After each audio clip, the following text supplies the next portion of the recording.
हिंदू राष्ट्र का करुणाधाम आश्रम के पीठाधीश्वर सुरेश शांडिल्य ने किया समर्थन। हिंदू राष्ट्र का करुणाधाम आश्रम की पीठाधीश्वर सुरेश शांडिल्य ने किया समर्थन।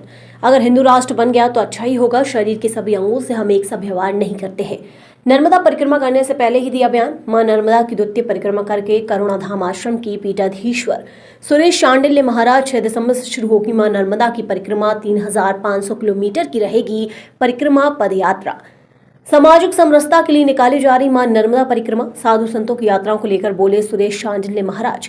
यात्रा को लोग राजनीतिक दृष्टि से देखना या सामाजिक समरसता की दृष्टि से देखना, व्यक्ति का अपना अपना दृष्टिकोण होता है। परिक्रमा को लेकर युवाओं को दिया संदेश। युवा अपनी छोटी छोटी इच्छाओं को पूरा करने के लिए अपने भविष्य को दांव पर ना लगाए। युवा अपने जीवन को 2 भागों में बांटे, पहले करियर बनाए फिर अपने जीवन की इच्छाओं को पूरा करें। वृद्ध आश्रम बनाने का किया शांडिल्य महाराज ने समर्थन। कहा, जिन वृद्ध माता पिता को अपने पुत्रों ने छोड़ दिया है वे कहाँ जाएंगे, उनके लिए वृद्ध आश्रम जरूरी है। उन्होंने कहा, हालांकि अपने माता पिता की सेवा करना पुत्र का सबसे पहला काम होता है और वे करना चाहिए। नर्मदा नदी से रेत उत्खनन को लेकर बोले पीठाधीश्वर सुरेश शांडिल्य। नर्मदा परिक्रमा के दौरान नहीं करेंगे इस मामले पर बात। नर्मदा परिक्रमा के दौरान सिर्फ परिक्रमा और सामाजिक समरसता पर होगी बात। मां नर्मदा की परिक्रमा में जो भाव है वो समरसता का भाव है कि सामाजिक समरसता हो। और प्रतिदिन एक वृक्ष भी हम लगाएंगे। भाव यही है कि हमारा वंचित वर्ग है उसको आगे करके हम वृक्षारोपण करें, कार्यक्रम करें। और जैसा कि मां नर्मदा की परिक्रमा में होता है कि अन्न की भिक्षा अवश्य लेनी चाहिए, तो हम सबका प्रयास रहेगा कि एक दिन प्रतिदिन किसी एक घर से हम अन्न की भिक्षा अवश्य लें। ये 3000 कुछ किलोमीटर की यात्रा है, कम ज्यादा होती है बैकवाटर के कारण। तो सारे जो यात्री हैं वो पैदल ही चलेंगे। और भाव यह रहता है कि हर पग में जो हम एक कदम बढ़ाते हैं तो ईश्वर का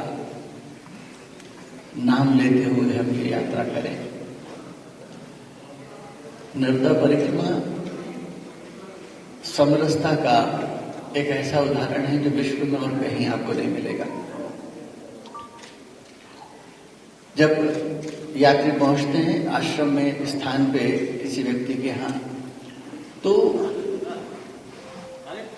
आप ये मान के चलिए कि वहां सबसे पहला प्रश्न आता है, वो ये आता है कि कितनी मूर्तियां हैं।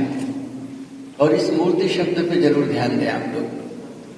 पूछा जाता है कितनी मूर्तियां हैं, अर्थात स्त्री पुरुष का भेद समाप्त।